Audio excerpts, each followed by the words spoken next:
is danger.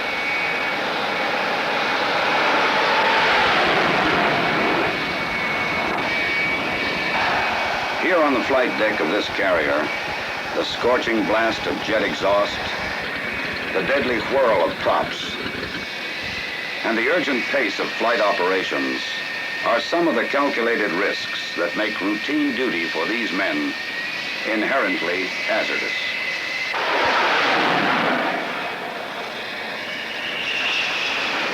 Although teamwork and a well-trained crew promote a high degree of safety in flight operations, no safety program can completely eliminate the hazards of the flight deck.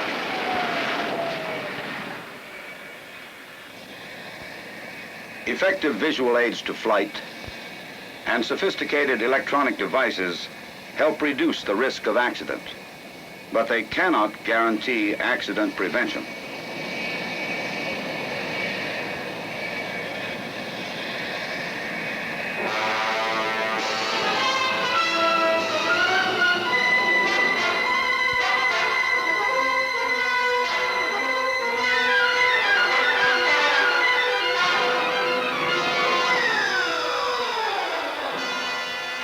When this tragic landing accident occurred, the resulting casualties might have been avoided if the personnel involved had reduced their above-deck exposure.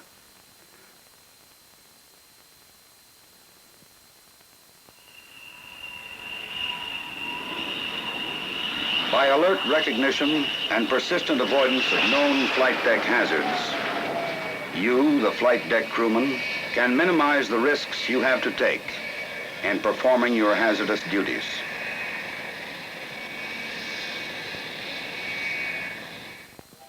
This film will show you when and where most of these hazards are likely to appear, how to recognize them, and what you can do to survive them.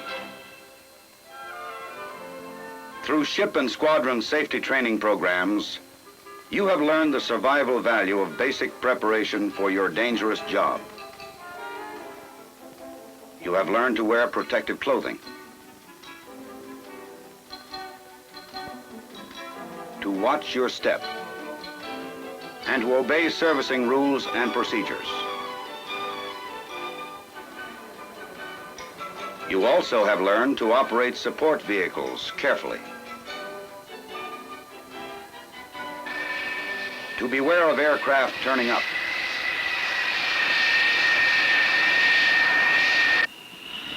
and to resist being a spectator.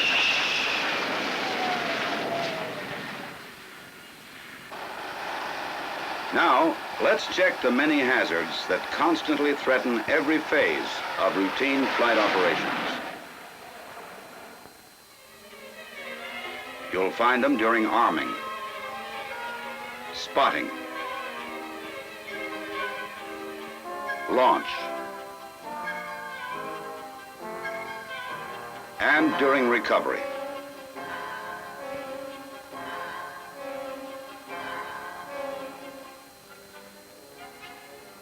During refueling and oxygen servicing and night operations.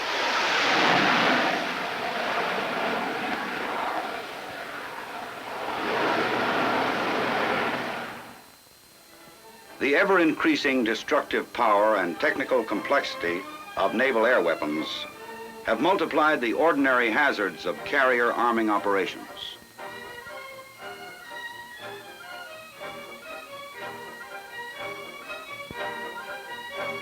Most of these weapons have considerable firepower packed into a small space and need only a tiny electric current to fire them. Physical mishandling is, of course, the most obvious danger in arming and is the easiest to guard against. The simple rule of safety here is to know exactly what you're doing and to do it carefully. Safe ordnance handling demands that you have adequate technical knowledge of these sophisticated weapon systems.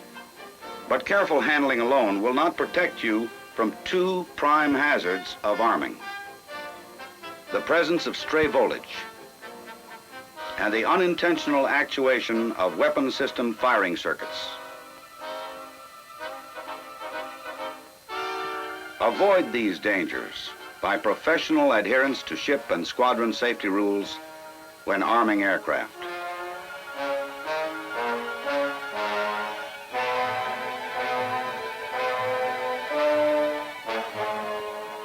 If you have to move or work with an armed aircraft, reduce the risk of accident by getting proper clearance and by taking extra precautions as you work.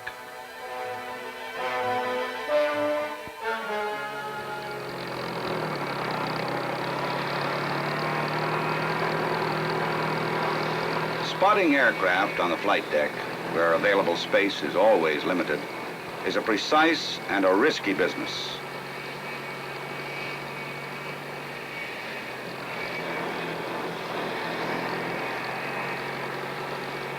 Clearance is often measured in inches, and the skill and judgment of flight deck personnel are constantly tested here.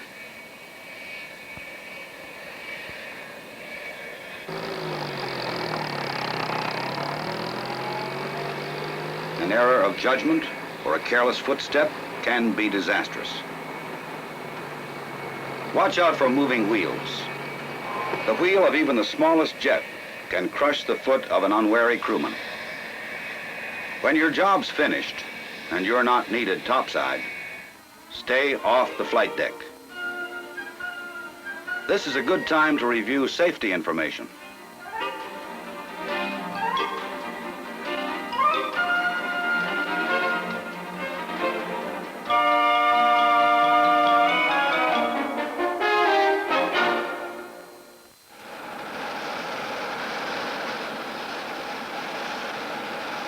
Make sure you understand the language of the flight deck.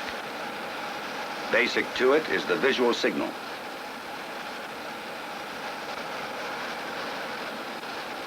A misinterpreted or unseen signal can trigger an accident. Pilot, plane captain, director, each and all must be constantly on the alert for signals given and acknowledged.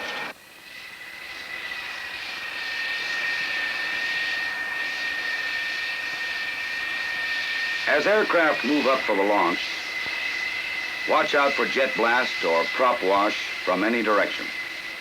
The force of one or the other can send you reeling down the deck.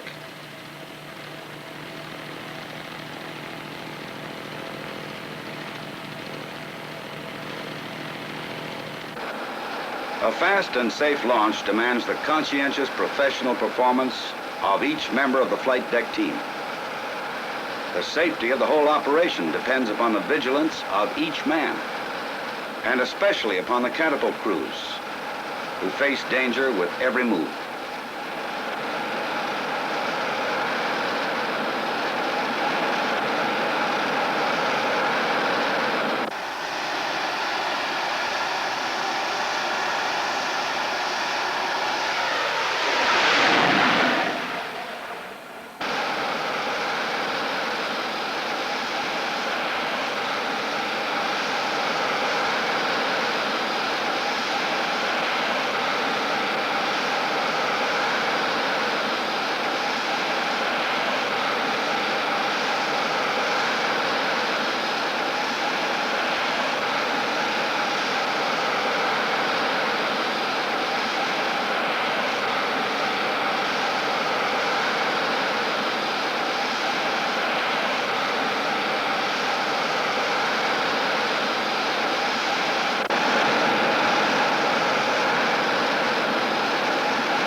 Idle and holdback men, crouching under a jet during catapult hookup and tensioning, constantly risk being run over or being sucked into jet intakes.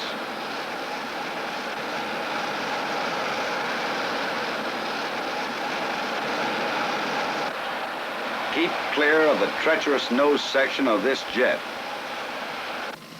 Use only the recommended paths for approaching or leaving each type aircraft aboard. One deviation can cost your life.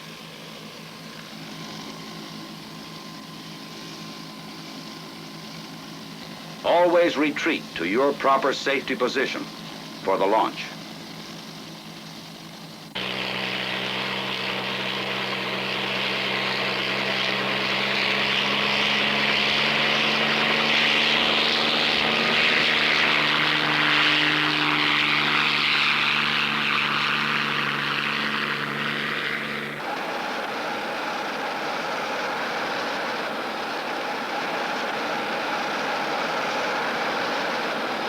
If your post is in the catwalk, keep down.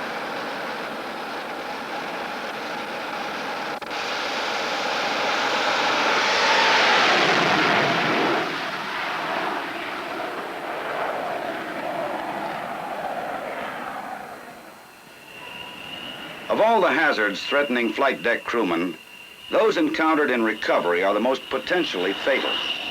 The higher landing speeds and greater weight of big carrier aircraft throw heavy strain on arresting gear and aircraft structure alike. Failure of one or the other is always possible.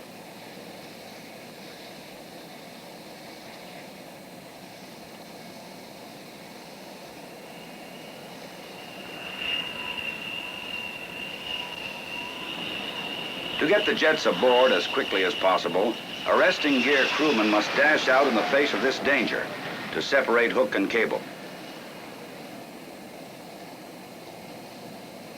This man knows the chances he takes are a necessary part of his important job. So do these men. But they never forget that their survival depends on minimum above-deck exposure.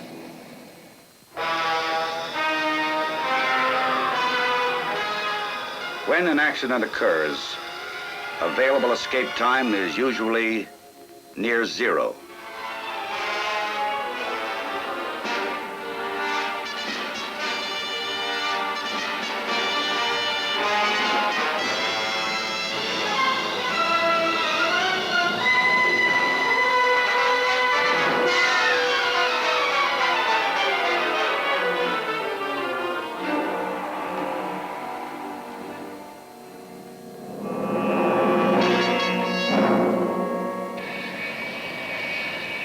Treat every landing as a potential accident. And remember that any above-deck exposure is risky. Be alert. Stay alive. Don't expose yourself unnecessarily. Keep out of the way before an accident occurs.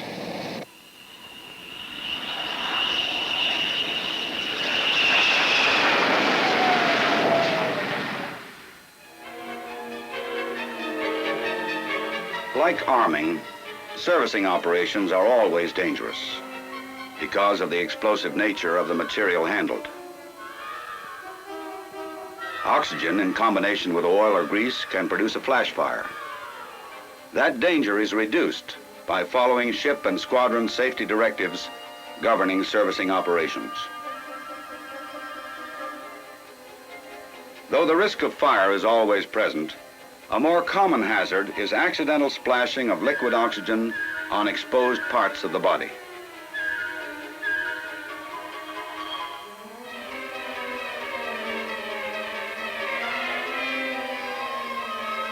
Wear clean protective clothing and prescribed safety gear. Careless handling of LOX equipment may bring the body in contact with frosted piping and result in permanent damage. Equally dangerous to skin and eyes is accidental splashing of volatile fuel.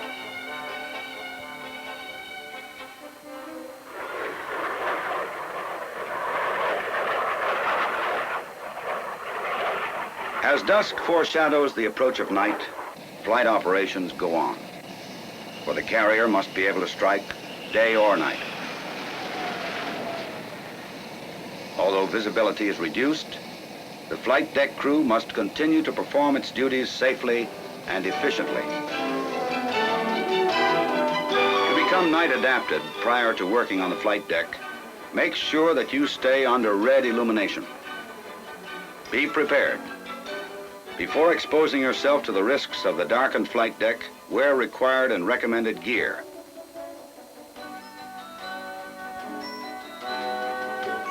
And check it for satisfactory operation. Make sure the special equipment for your particular job is in good working order. And finally, watch out for fatigue. Grab as much rest as you can before going on night flight deck duty. Safeguard your night adaptation, because even a brief exposure to white light will cause a loss of night vision for a number of minutes. Topside, all the hazards of daylight flight operations are still around, but the cover of darkness, restricting your ability to see and recognize them, makes them more dangerous.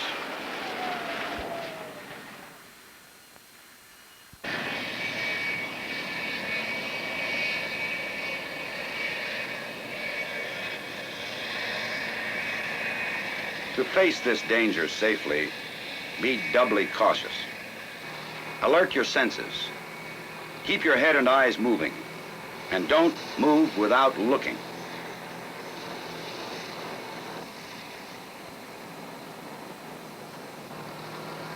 Watch your step and resist impulsive movements in the dark.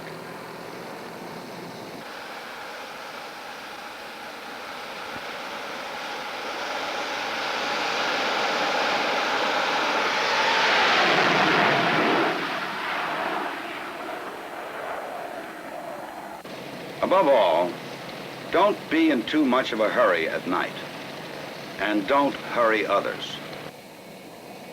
Be patient in picking your way about the darkened deck and catwalks. Hazards have been greatly reduced by improved flight deck lighting systems, including the new white flood deck lighting. Don't become complacent under these conditions. Only prudent caution and attentive application of your special job skills can assure the safety of night operations.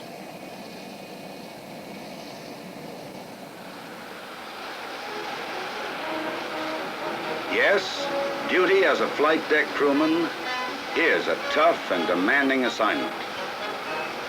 And it's a necessarily hazardous one, too. But by alert recognition and avoidance of known flight deck hazards, you can minimize the risk of accident or injury. Learn every detail of the hazards that threaten your particular flight deck job. And remember that in every phase of flight operations, safety is the prime consideration.